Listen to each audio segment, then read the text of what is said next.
British Bharat में कृषि का विकास एमए उत्तरार्ध में आज हम इस पर चर्चा करेंगे।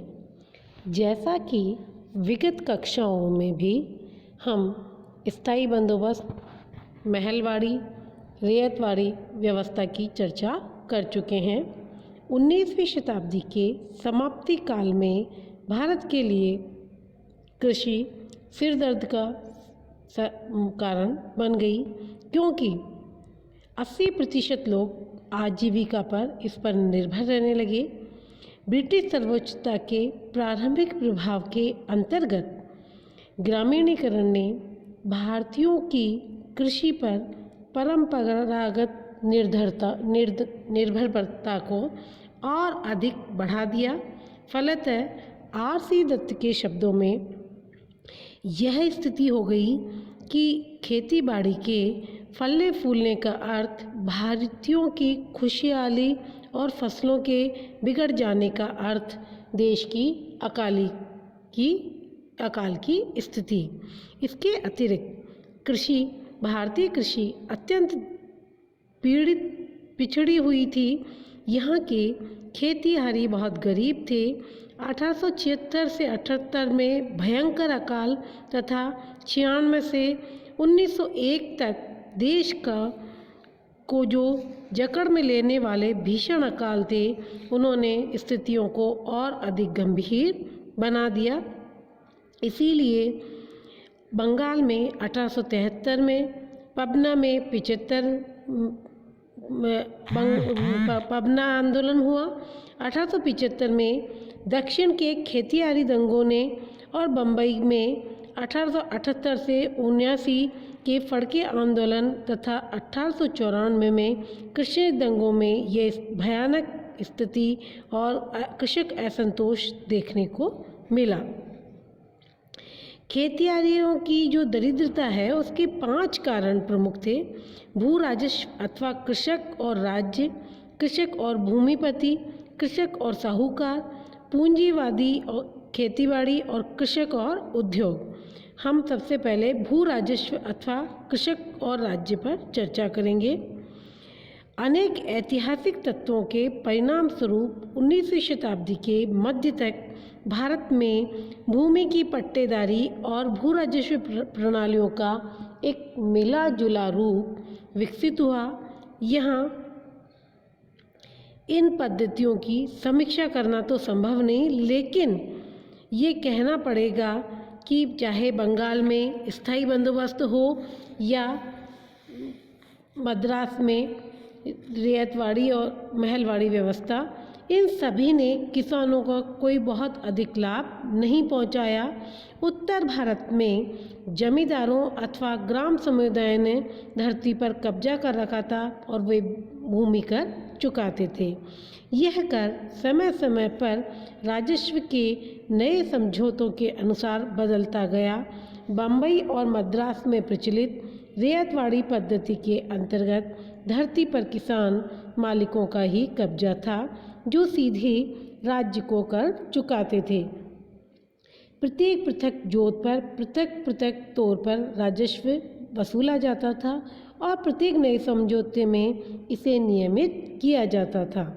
ईस्ट इंडिया कंपनी के शासनकाल में समय और स्थान के अनुसार राजस्व की मात्रा का निर्धारण सिद्धांत बदलता रहता था, परंतु 19वीं शताब्दी के मध्य तक स्थायी बंदोबस्त में न आए देश के सभी भागों न्यूनाधिक रूप से कम से अधिक सिद्धांत रूप में ही एक रूपता का आधार अपनाया गया, जिसका सामान्य आधार अथवा नियम यह था कि जमींदार और ग्राम समुदायों के कब्जों की जोतों पर वास्तविक अथवा अनुमानित प्रतियोगिक किराए पर का आधार भाग तथा रैयतवाड़ी में आर्थिक किराए का अथवा संपत्ति अथवा निबल उत्पादन पूंजी का आधा भाग सरकार भू राजस्व के रूप में प्राप्त कर लेती थी।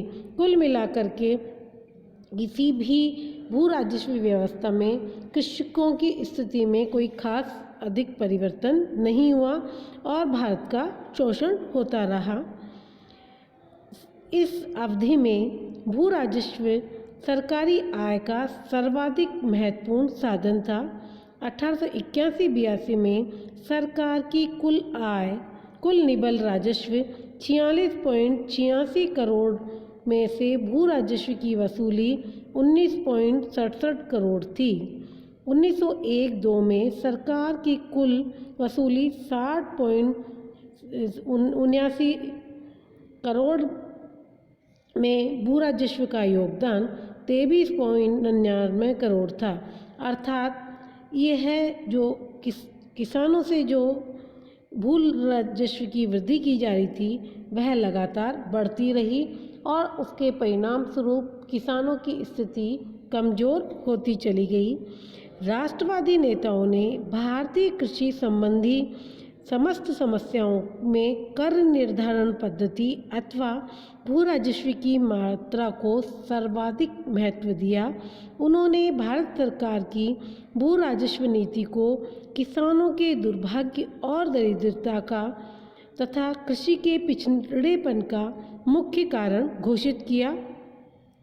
राष्ट्रवादी नेताओं के अनुसार सरकारी नीति पर दोषारोपण की शुरुआत भारतीय कृषि समस्याओं पर जर्नल ऑफ दी पूना सार्वजनिक सभा में प्रकाशित जस्टिस रानाडे के लेखमाला में हुआ। इस प्रकार 1879 में agrarian problem and it's solution शीर्षक पर लेख में जस्टिस रानाडे ने एक कटु सत्य का उल्लेख किया। बम्बई राजस्व विभाग की कार्यवाही ने देश को कंगाल बना दिया। 1881 में प्रकाशित अपने लेख land law reform and agriculture banks में उन्होंने अपना मत अभिव्यक्त करते हुए बताया कि जब तक वर्तमान कर निर्धारण पद्धति के अंतर्गत भू राजस्व के दबाव को कम नहीं किया जाता तब तक कृषि में किसी भी प्रकार का सुधार संबंधी प्रयत्न स्थायी रूप से लाभदायक नहीं होंगे। सरकार की भू राजस्व नीति के विरुद्ध कई भारतीय नेताओं ने भी यथासमय विचार प्रकट किए।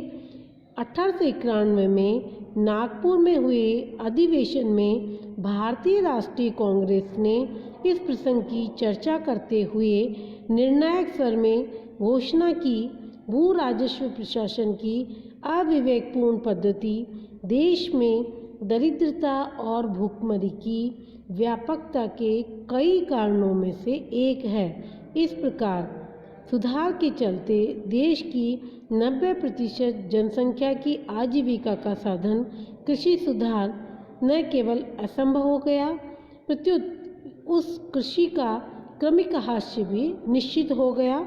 1888 से 1903 तक की अवधि में एक ही वर्ष ऐसा नहीं बीता जबकि भू राजस्व प्रशासन के किसी न किसी पक्ष पर कांग्रेस ने प्रस्ताव पारित न किया हो। 20वीं शताब्दी के शुरू में होते हुए और देश के विनाशकारी अकालों के पंजों में फंसते ही आर.सी. दत्त ने राष्ट्रवादियों की भूमितर संबंधी आलोचना को एक तीव्र आंदोलन के रूप में दे दिया और अपनी राजस्व लेखमाला और भाषणों के बाद में open letters to Lord Curzon नाम से छपे और भूमि राजस्व की ही व्यापक विवेचना करते हुए इकोनॉमिक हिस्ट्री ऑफ इंडिया ग्रंथ का प्रकाशन 2 खंडों में किया गया और बार बार भू प्रणाली पर कृषि को पंगु बनाने का अभियोग लगाया। जोशी जी ने भी 1900 और 1901 में टाइम्स ऑफ इंडिया में जे नाम से प्रकाशित पत्रमाला में बम्बई के भू राजस्व प्रशासन पर चोट पहुंचाई। गुजरात में भूमि कर निर्धारण की प्रभावी निंदा करते हुए गोकुलदास के पारिख ने भी तथ्य का समर्थन किया। इस प्रकार लोक नेताओं तथा समाचार पत्रों ने भू राजस्व प्रशासन को ही कृषि के हास्य का तथा कृषकों की दरिद्रता का मूल कारण बताया। इसके साथ ही उल्लेखनीय है कि आलोचना अधिकांशतः बम्बई, मद्रास और केंद्रीय प्रांतों की भूमि कर निर्धारण पद्धति तक ही सीमित रही। स्थायी बंदोबस्त वाले बंगाल में यह पद्धति स्पष्टतः शिकायत का कारण नहीं बनी।